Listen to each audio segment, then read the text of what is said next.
And welcome back to another edition of the Thompson's Comic Corner. I am your host, Zach Thompson, and we're back. And you know the premise of the show. I always bring a special guest, or as like some people call a co-host. And it's always different. Like it's never the same person, it's never the same people from the same show, which it has been a couple times. But I always like to bring creators in too. And I have a really special creator that is a writer. She's been an editor, she's been an artist, she's been a letterer. I mean, she's really done damn near anything. And that would be Erica Schultz. How are you doing? Hi. Yeah, I've done damn near everything, and I'm tired. I believe it. So, how did you get into comic books? We're just going to start it off. I'm just going to throw you to the fire. My older brother would, pick up books, and this was before direct market, so you could get them at newsstands and things like that. And I would basically read whatever he brought home. So, you know, Claremont, writing Uncanny and X-Men. So Claremont Byrne, Claremont Lee, Claremont and Terry Austin. Um, we were, Death in the Family when Batman's Death in the Family first came out. ASM, which was probably it was pre-Image, so it was probably the Todd McFarlane Spider-Man stuff. So yeah, I mean, I would read whatever my brother had in the house, and I just love storytelling in general. I mean, comic books are such a great way of telling stories. It's such a great medium. I also am horribly dyslexic, and I never read a lot, and I'm really woefully unread for a writer. Um, and comic books were much easier for me to read and understand and digest as opposed to looking at like a whole page full of text that my brain just would not be able to process. But, going from balloon to balloon and everything and having the assistance of the art helped storytelling for me. So I love the medium. I think it's important for people who do have literacy issues or for people who do have problems with like dyslexia and things like that. I think it can definitely help people. Yeah, my 8-year-old tears up comic books, tears them up. Tears he does the Macaroni Brothers, or I can't think of what it is, and like Dog Man. So like Dogman, Captain Underpants. yes, I grew up with Captain Underpants. I'm a like late 90s, early 2000s kiddo. So I'm way older than I'm a Jimmy Carter baby. like I always say like my comic book origin story is the Marvel Tale books, Mhm. but like they were like $1 in the back issue bins. And now, all of those are like $10, $20, the fancy ones with the McFarlane covers. Yeah. So now, all right, speaking of the Todd father, as some people call him, you write a Spawn book, and this is the second Spawn book that you have written, correct? Yes. Now, we talked about it earlier, like off camera. Um, I've never read Spawn, never read a Spawn character. So can you help me understand who Gunslinger Spawn is? I need Sure. to know. So in the regular Spawn book, number 300, Al Simmons, who is the original Spawn, detonates a bomb. And when he detonates this bomb, there is a shockwave that goes out. And the shockwave goes across space and time and it opens a hole in the space time continuum. And basically, several people from all around the universe, from all around the world, all different times, get sort of pulled into this time rip. And one of them happens to be Gunslinger. So Gunslinger was in 1864 in the Old West, and literally a hole opens in the sky and sucks him in. And so he finds himself in, I believe it's 2021 is when he first arrives, and he is woefully unprepared for modern day. Todd wrote issues 1 through 53, and I got to pick up at 54. So basically, issue 54 is for the most part, kind of easy to jump on because there's literally just like 3 pages of Spawn, and then, everything else has nothing to do with Spawn in that whole issue. But basically, so when I write and when I was teaching writing, there's 4 things you need to know about any main character. And in those first 3 pages, um, you get those 4 things. So the 4 things are: what's that person's name? Where are they from? What are they proud of? And what are they afraid of? Because it's such a small question for each of them, but it tells you a lot about your person. So here's an example. So if your name is Anthony and you're a junior, if someone says, "What's your name?" and you say junior, then that automatically tells you that this is someone who's close with their family. Because somebody's not going to identify as junior unless it's something that is instilled with them. So that's something that's they're close to their family. They have a legacy part of their family in them. Okay, so that's question number one. Where are they from? A lot of times, where you come from is very important to who you are as a person. So if your story is taking place in the US and someone says, "Where are you from?" and they say, "Oh, I'm from Guatemala." Okay, so that, again, another thing that tells you something different. This person is an immigrant. They have come to the United States. Obviously, in the current climate that we're in, that adds a whole lot of other complications to it. But that automatically tells you that this is a person who has traveled far distances to be where we are today. Okay. What are they proud of? What people like put on their resume kind of thing as like, this is something that I accomplished, is really important because that's what people lead with. It's like they always joke, like if somebody went to Harvard, they always like, find a way to put that into like a conversation because Yeah. that's something that they're very proud of, you know? And then what they're afraid of, because somebody's fear is, again, very telling of who that person is. What are their motivations? So in the first 3 pages of Gunslinger Spawn 54, we learn his name is Gunslinger. He's also known as Javier. So we know his name. We know where he's from. He's from 1864 in the Old West. What is he proud of? He's proud of the fact that even though he is considered the weakest of all hellspawns, he's always underestimated. And he still finds a way to hold his own. And what's he afraid of is he is afraid that he won't be able to find the people who killed his sister. And that's what drives him and motivates him. And so in that first, not the first issue, obviously, because the first issue is number 1, this is 54, but in the first issue of the run that I'm writing with Carlo Barberi, we get introduced to Gunslinger, and then we get introduced to these other characters that are part of the larger world of Spawn. So we know in the Spawn mythos, we have heaven, we have hell, we have God, we have Malbolgia, we have the angels, we have Clown, and other demons and things like that. There are still other players in the universe that we're introducing. So we're introducing these characters called the accountants. We're introducing the regulators. These are 2 sets of characters that have nothing to do with heaven or hell. They don't pick So sides, or they're not the supposed to pick sides. so did you take the name Regulators from Young Guns? I took the name regulators from because they regulate the amount, but after the fact, I realized I was like, oh man, because then there's that Warren G song, "Regulators Yep. Mount Up." Yeah, Yep. and I was like,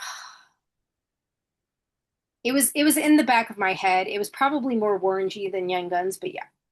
Yeah, as soon as I saw that, I was like, oh man, I was like, I hope that that's a Young Guns reference. Yeah, well, so So basically, like you have the regulators and you have the accountants, and throughout Spawn, like everybody kind of picks. You more or less have to pick a side. You're either on the side of the angels or on the side of hell. And the accountants and the regulators are not supposed to pick a side. Their job is to make sure that there are an even number of souls between heaven and hell. Because if there are more souls on one side or the other, then that's going to trigger the war that everybody's been talking about since the beginning of Inception. Um, and so that's kind of the catalyst is this idea of Gunslinger being in this time, and he doesn't belong here. And because he doesn't belong here, he's already screwing things up. The delicate balance between souls between heaven and hell are, it's on a knife's edge. And here's this guy saying, oh, I'm going to save that person, I'm going to kill that person, and blah blah blah blah, and making all these decisions, not realizing that there are that certain souls are destined to go, and certain souls are destined to stick around. And he's just like willy-nilly making decisions, and it comes back to bite him seriously. Hmm. So that's That's what we're setting that's up. Yeah. that's pretty cool. How long did it take you to come up with that like this storyline? And also, so I had asked Eric Larson this question last week, but I asked it off camera like an idiot. What is your writing style? Do you do like a whole script? Do you do just layouts like to give the artist the idea, or do you do the Marvel method? So for Rat City, which was the series that the first Spawn series that I wrote, Jay Carlos, who was the artist on that book, he preferred that I did full script. So you know, I would write out an outline for myself, and then I would break it down at page one, panel one, with full dialogue, etc. And because I was also lettering that book, I would revise the dialogue as I was lettering the book when I had gotten the art back from Jay. Most, not all, but most Spawn books tend to be Marvel method. And there's a couple of different, when people say Marvel method, they kind of have an idea of what it is, but it's never actually correct unless you've actually done it. Um, so some people think that Marvel method is literally just like a couple of sentences, like a paragraph or two, and then the artist takes it and goes off with it. Um, that may have been the case back in the day. Now, when I'm working with Carlo Barberi, who is the artist on Gunslinger, I will do page one and I'll explain what happens on that page. And I kind of break it down into panels, but not really. But I do go out of my way to make sure that a good amount of dialogue is on there. So when he's looking at the page, if there's a situation where, I mean, it's not ideal, but there's always like a thing where you're just like, okay, we need to get more information out here. This is kind of going to be a dialogue heavy page because we got to explain X, Y, and Z, whatever. I put that in this way. And I'll make a note just like, hey, just so you know, like we're going to have to do an info dump here. Yeah. Uh, don't worry about drawing backgrounds because the balloons are going to go everywhere, kind of thing. But yeah, I'll go page one, this is the information. Page two, this is the information. So whereas a normal 20-paged full script would be anywhere from 20 to 22 pages, because I try and do one page uh, per script page. A What I give to Carlo is about half that. So So, that actually does that help you? Which one do you like to do better? The one that's less or the one that's more? well, so what ends up being what I give to Carlo is very much the prelim that I do for myself. Okay. So when I am, especially, I mean, when I'm working on my own stories, I'm a little looser. Um, but when I'm like writing for Marvel or writing for Dynamite, um, I will, sometimes the editor will want to see that and they'll want to see the breakdowns. And other times the editor will just be like, just give me like a summary of the issue. And if there's any like really significant moment, I might say like on page 16, we have this fabulous splash page or something like that. Um, so if the editor doesn't look for it, then I do that breakdown of page one. Here's the general gist of what's happening. Page two, the general gist of what's happening. I do that for me. And that's where I do most of the heavy lifting because that's where I'm pacing the story. That's where I'm thinking about whether or not we're going to make um, this whole thing is going to be linear. Are we going to have flashbacks? Are we going to mix it up? Are we going to have a scene like for issue 61, which I handed the script in last week? There was a scene that I was writing, and I was like, this scene is going on for like 4 pages. This is ridiculous. Like it can't go on for this long. So I went back and I looked, and I was like, okay, I can do a natural break here. Insert another scene, cut to another scene to make things fresh again. And then those other 2 pages for the scene that was originally one block of 4 is now split into 2. And it keeps things a little lighter. This way you're not sitting there reading over and over the same thing for 4 straight pages.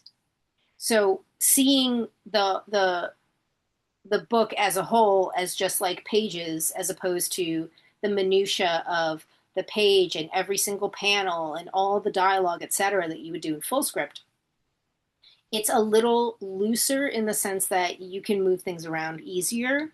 Okay. Is when you get to the like one of the worst things is that like if you go full script and then an editor asks for like huge rewrites because it's a domino effect then because then you're like, okay, well, if I have to do this, then I know that if I have to rewrite this entire page, then that's going to affect what happens on page whatever. Like if I break up a scene, then whatever I fix in the first part of the scene, I have to make sure that it's still going to gel with the second part of the scene. So it's not just like ever just fixing one page. Like even if you fix dialogue, like even if an editor is like, oh, can you like, tweak this dialogue, whatever, it's never just changing one balloon because you change that one balloon and then you have to reread that entire page and make sure that that one balloon doesn't jump out at you as, coming out of nowhere because like it was this one random thing that the editor wanted. So even when you make changes, you have to still go back and do a full read and make sure that everything is still gelling and that everything is still, you know, flowing and that there's a cohesive way and a smooth way to go between different scenes and then to return to scenes and things like that. Like there needs to be a thread that keeps everybody together or that keeps the issue together.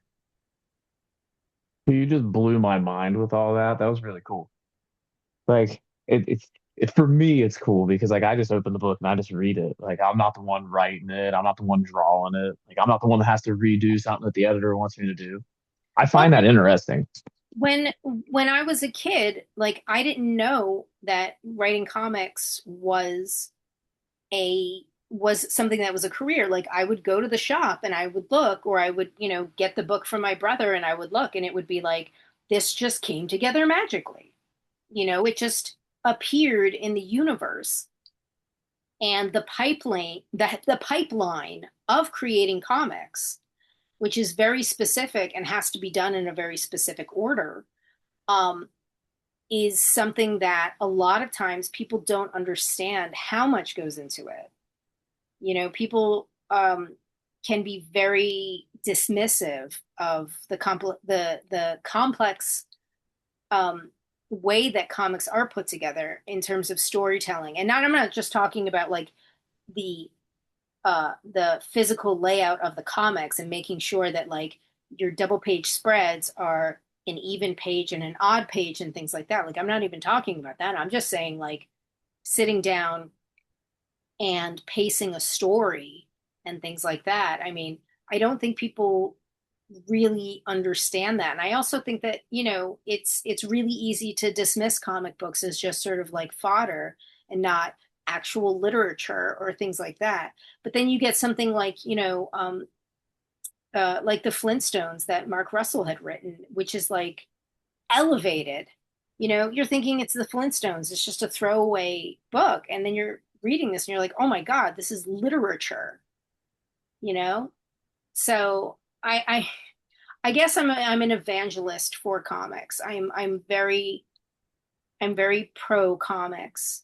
And I think that wherever there is a deficit in media where people just sort of like brush comics off, I'm the one to sort of stand there and be like, no, this is not like the dumb little brother. Like, this is legit and this is legit storytelling.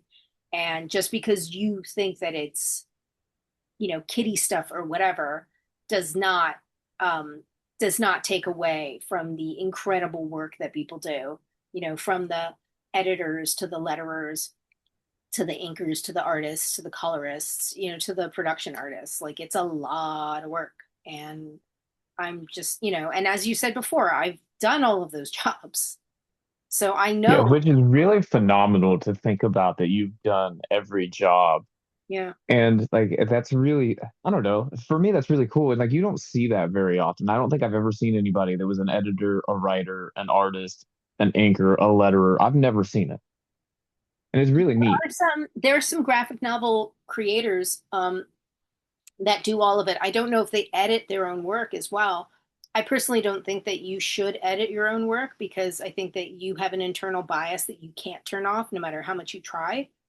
Um, and I also think that being an editor isn't having an editor on a project is so important because you need that fresh set of eyes. You need that person um, who is able to say, okay, I see where you're trying to go with this, but it's so much in your own head that you're not articulating it on the page. So let's find a way to get all this information out of your head and onto the page. Um, but I mean, I know Matthew Dow Smith, he does October Girl, and he does, he draws, he writes, he letters. Also Rachel Smith. What is it with all these people with Smith? It's such a common last name now. But I know a lot of people who do web comics. Rachel Smith has Nap Comics. Um, again, draws, colors, letters, does all that. So a lot of people do actually do all of it. I would never. I never drew for books that I was writing, and I never. I would letter for books that I was writing, but I was never drawing for books that I was writing, and I never edited books that I wrote because again, I don't think that you should edit your own stuff. I always have an editor coming in, especially in my indie work. And I usually there's a specific editor who I absolutely adore, James Emmett, just aside from being probably the best editor I've ever worked with in my entire career, and that's a hill I'll die on. No offense to anybody else, but James is just out of this world. And he's just a great person. And we're going to the Frick Museum together on Saturday. So I'll see you soon, James. So I got introduced to your work through Daredevil. Hmm. And that was, for me, background, I quit reading books, I became your stereotypical like high school kid. So like I quit reading.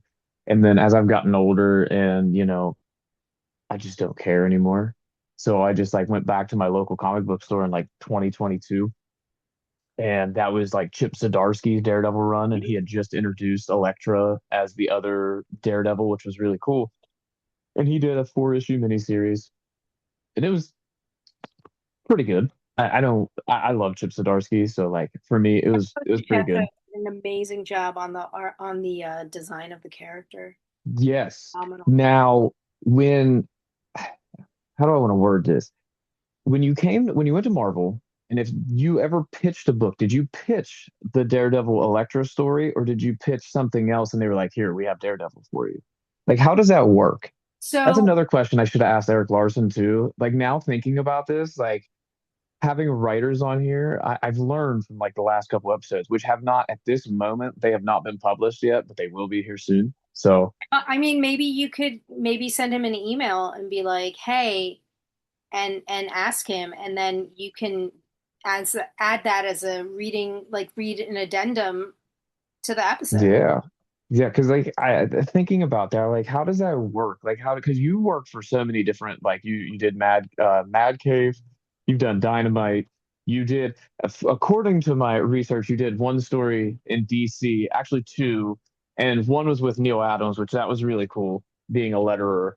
And oh, while we're talking about Neil Adams, just one question. What did you draw? What is your artist credit for Okay. his Blood trade paperback? I had done, I did lettering. I also did a lot of background art. All right. Um, when I'm credited as an artist, I'm not doing foreground figures. Okay. I am doing background figures. I am not good at doing acting on faces and things like that. But if you want, cars and buildings in a background, that kind of thing, that's something that I could competently do. So Blood, I did a lot of background work. I did a lot of inking on that, traditional and digital. I did some lettering on that.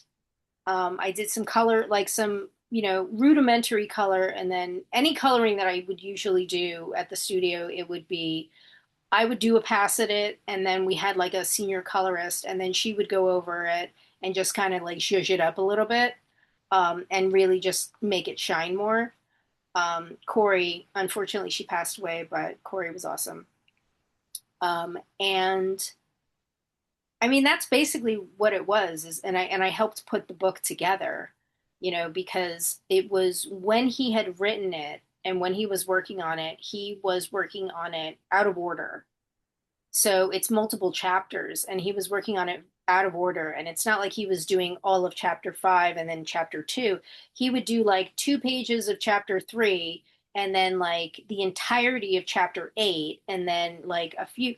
So it was my job to kind of not only figure out story wise what was happening, but to physically put the book in the proper order.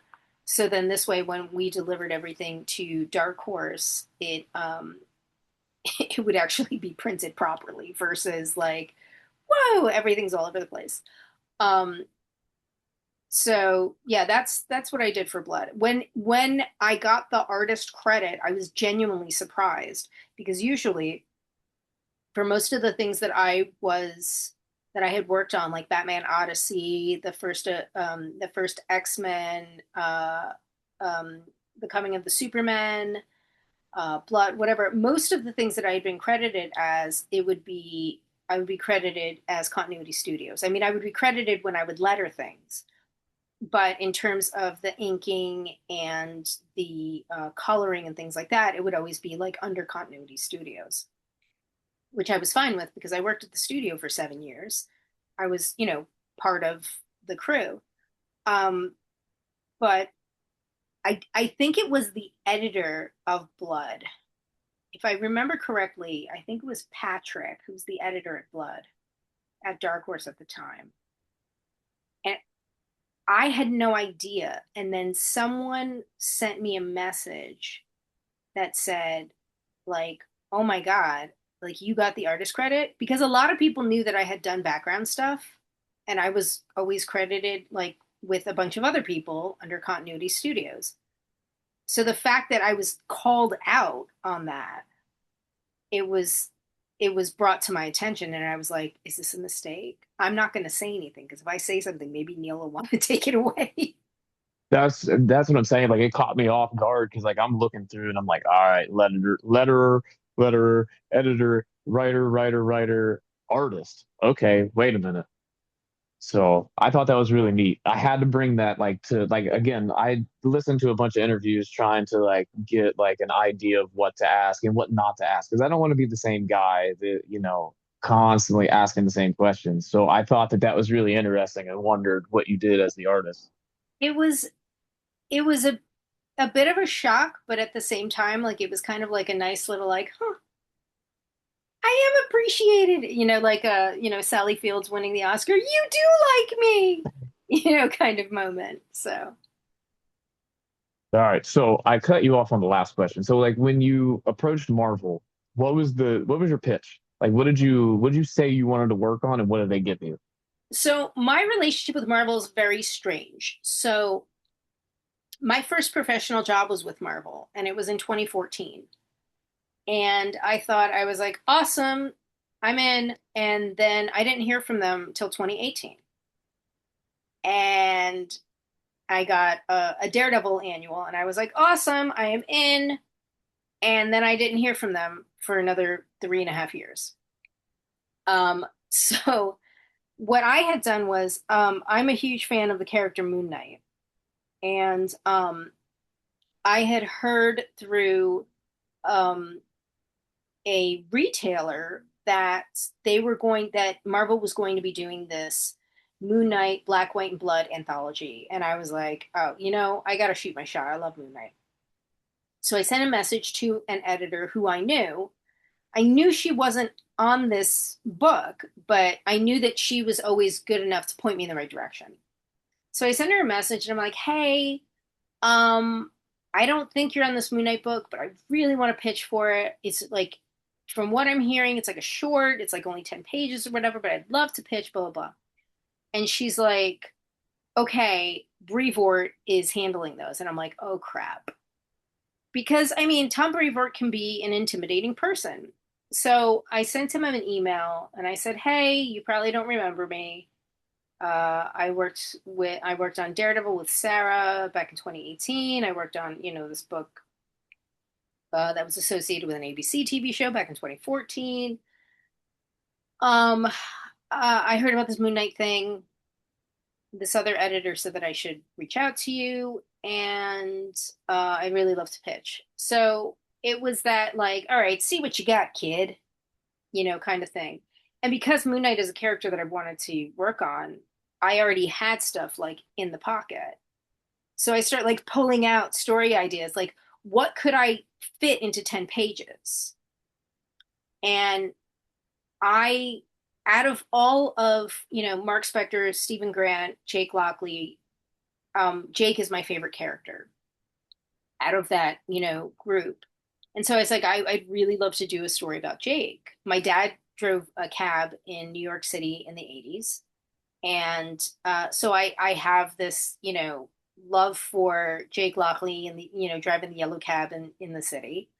And so I pitched the story about, you know, a bunch of carjackers picking the wrong cab to carjack. And they happen to pick, after this, bank robbery, they carjack of all cabs in all of Manhattan. They carjack Jake Lockley's cab. And um, he was fine. I gave him a couple of quick ideas. Again, just like one paragraph each. He picked two. That cab story was one of them. And then out of those two, he asked me to expand a little more on the story, which I did, sent it back to him. And then after that, he said he liked the cab one and said, I want you to blow this out, meaning like doing the page one, a couple of, sentences, page two, and everything. And he got that. And then he said, okay, just change this and you're good to go. I'm like, great. When do you need a script by? And I think, and this is all happening like very, very quickly in the same day because I am so eager that I get an email from him. I'm just like, email him back immediately. And he was just like, okay, just, you got the job, sit down and relax. and I was just like, oh, I get to write Moon Knight. And then he paired me up with David Lopez, of all people. I mean, I'm a huge fan of David's work anyway, but he was just an awesome person to talk to and hang out with. And he draws a really handsome Jake Lockley. Um, and so we did the story. And after that Moon Knight story, I wanted to do more work, obviously. And so I was like, all right, well, what else have you guys got for me? And it was like, we'll be in touch kind of thing. And it wasn't Gang War wasn't the first thing that they came to me with. It was Hollow's Eve and X-23. And I started writing those. And writing those, then they said, hey, we're doing this crossover. And that was Gang War. And I said, okay, great. And they said, do you want to write Daredevil? Because I had already written a Daredevil. And I was familiar with what Chip and Marco had been doing. And I didn't know if they wanted me to write Matt or Elektra. And when they said Elektra, I was like, this is too cool. So, I do got to say something about Hallows Eve. My buddy George, all right, he told me that he wanted me to let you know that he really appreciates that character and that he wanted to thank you for elevating her into the upper level of Spider-Man's rogues gallery. So, like for him, that was one of his favorite characters, and he wanted me. Almost forgot about that until you brought up the character. well, thank you, George. Um, Yeah, if I did bring Hollow's Eve back and put her on a team, Blood Hunters. So I always like taking characters who are not team players and throwing them on a team. And she and Hallows Eve gets brought into a team with Dagger, Elsa Bloodstone, White Widow, and Moggy the Vampire Cat. that is one hell of a team. And it's an amazing team. And Bob Gill was the artist on it. And it was a 5-issue series. And I absolutely loved writing it. I want to write more Elsa. I always want to write more Hallows Eve, but I want to write more Elsa, definitely. And it's funny because I had pitched a million years ago. I had pitched a Cloak and Dagger. I really wanted to write Cloak and Dagger, and nothing ever happened. So, but at least I got to write Dagger in Blood Hunters. So we're coming to like the closing part of the show. Just letting everybody know that. Sorry, boo. I know. Out of all of the characters that you have done, what is one character you haven't done that you really want to do? Or one character that you've done maybe like one or two issues of that you would love to do the actual like main continuity Beta Ray Bill. run? Beta Ray Bill. I did 10 pages um, for Marvel Zombies. I did a 10-page story with Nelson Daniel, and I've been pitching a Beta Ray Bill miniseries for like 2 years, and it's always, oh, we don't have a spot for it. I'm like, make a spot for it. They don't have 5 issues just to give you to do one damn Beta Ray Bill story. Well, I mean, it was Beta Ray Bill and Captain America because they're literally the same character. They're I'm both okay with it. they're both pure of heart. They can both wield Mjolnir. They're both volunteered to be because they were the best of their people. They both got experimented on to become the protector of their people. They're literally the same character. Um, why are they not doing this? I don't know. You tell Marvel. You tell Marvel that you want to see a Captain America Beta Ray Bill miniseries written by me. Uh, I'm sure that I could send them an email and it would go right to the delete file. Guaranteed. So you were talking about, I do want to end this on something really cool. So you were talking about like comic books being really good literature and, how they present into the world. My favorite comic book, I'm not an X-Men person at all, just saying. I did read your X-23 Hmm. series just to get like a background story of it. And I had questions for it, but it didn't make the cut. But my favorite, now the viewers aren't going to be able to see this because I put like a little thing over top of our thing. but this is quite possibly the Uh, greatest comic book ever written, yeah. and it is one of the most beautiful stories. What is your favorite comic book? This is by far right now my favorite. What is your favorite ever that you read? It could have been as a kid, it could be now, it could just be like the I don't know how to say This, that, but this is an outlier, but really, I really like Seeds of Destruction, that first Hellboy arc. I really like that. Because I think that looking back on it in retrospect, I can say that I can see where the character has developed from there. But I think that there's like the core of the character is already present there. And I think that that was really very well done. I also, I mean, Bruno Redondo and Tom Taylor, oh such a kick-ass Nightwing, such a kick-ass Nightwing, that I really love. But I would say if I have to pick like 100%, so this is this is problematic because the writer of this series is very problematic. But Mark Spector Moon Knight from 89 to 94, Sal Valuto was the artist, and Chuck Dixon was the writer. And I know Chuck Dixon has his own issues, and I by no means do I uh, condone the spewing that he has said. Um, but I have my favorite issue is issue number 3. And when Edgar Salazar and I got to do Moon Knight What If, we did a twist on issue number 3 for Mark Spector Moon Knight number 3. yeah, I That's my favorite issue. you bringing up Chuck Dixon. I didn't know anything about anything he had said because like I'm a real viewers, I'm sorry. I live in my own space. I don't pay attention really to the outside world. So like some people will say some things and I didn't know that. And like I absolutely love I really love him as one of my favorite writers. And same with Tom Taylor. That man is a saint. I don't care what I'm anybody says. absolute best. Yeah, Nightwing is top tier. Dark Knights of Steel, great book. I love it. I But When Tom and Dave Lopez had done uh, All New Wolverine, and I thought that that series was fantastic. And when I was announced as the writer for Laura Kinney Wolverine, um, Tom sent me a note, unprompted, sent me a note, and was just like, "You're gonna kick ass. You're taking care of Laura. Like she's in good hands."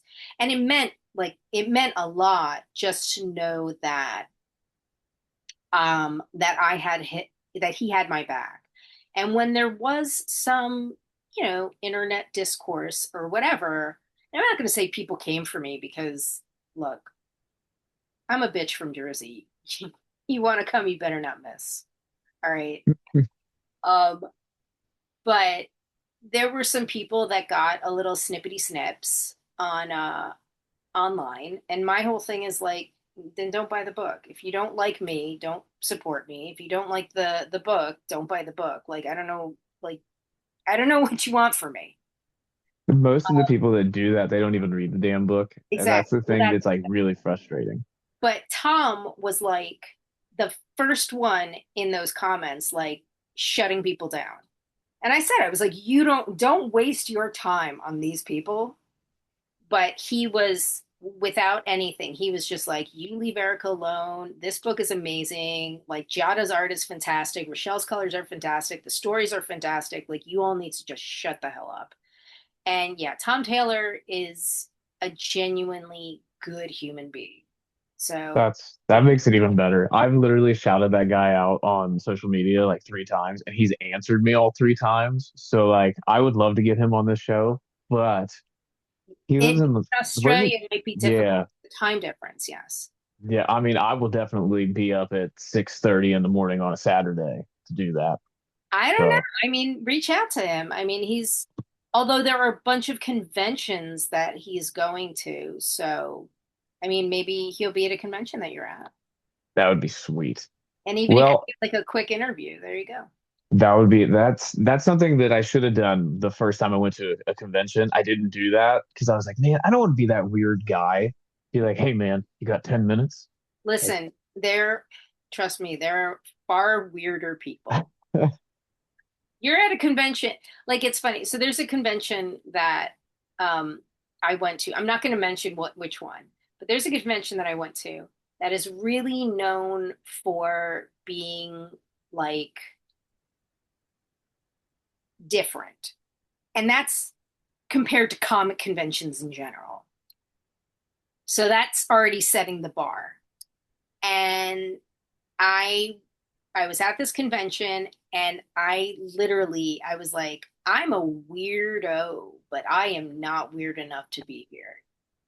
Like, like, I've always been like that weird kid, but like, I never gave a damn. So I was just like, yeah, okay, whatever. Like, I'm watching Star Trek, you know, Deep Space Nine, and everybody's like, oh, why are you watching that? Because I want to. But yeah, I was at this convention and the organizer came up to me and he literally said, he's like, so how do you like, he was so enthusiastic. He's like, so how do you like the show? And blah, blah, blah. We've been trying to get you here for years and blah, blah, blah. And I was just like, I'm going to be honest with you. I'm not weird enough to be here. And he looked at me and he looked so crestfallen oh man. as I said that. And I felt bad. Like I felt bad, but I have never been invited to the show again. And that's okay. I've done the show. I have had that experience. I don't need that experience again. Yeah. I feel like we've all been there in life. Yeah. So I feel that. Well, again, I want to thank you so much for being on the show. Like it was really cool. Well, thank you And for having me. And thank you for displaying all those awesome books behind you. yeah, this is every show that I do, every time like I had Kenny Porter and Joey Esposito on, and I had all my Power Ranger books because we were doing their Power Ranger thing, and like they were like, "Man, that book's sweet," and I'm like, "Thanks, dude! Like you just made me all giddy." So But I see the Peach Momoko. That's the yeah, big muse face. Yeah. I have that one and the cover A. I was like, I need that book. So I have from Daredevil Woman Without Fear, which was the second series that I had done. I have the Sergio Davia Joe Quesada homage cover. oh, It's hard to see, that is beautiful. possibly see it, but it's Yes, Elektra on the cross. And Sergio Davia did this. And Sergio and I worked together on Gang War. So I bought from him that first double page spread from issue one of Gang War. I have the original of that would it. be sick. Yeah. That'd be cool. I try, I mean, obviously I can't afford as much art as I want, but I try and buy at least a page or something from things that I've worked on because I know I how badly the artist works. I made sure that I displayed this cover. This cover is Yes. awesome. I I So I splurged and I have a copy of DD 181. So I do have a uh copy. so I'm a big Daredevil fan. If I had it, I'll grab it when the show's over. All right. So we'll end the show. So all right, folks. I want to thank everybody for listening and thank you again for joining me. And everybody, like I always say, you guys have a great day and peace out, Cub Scouts.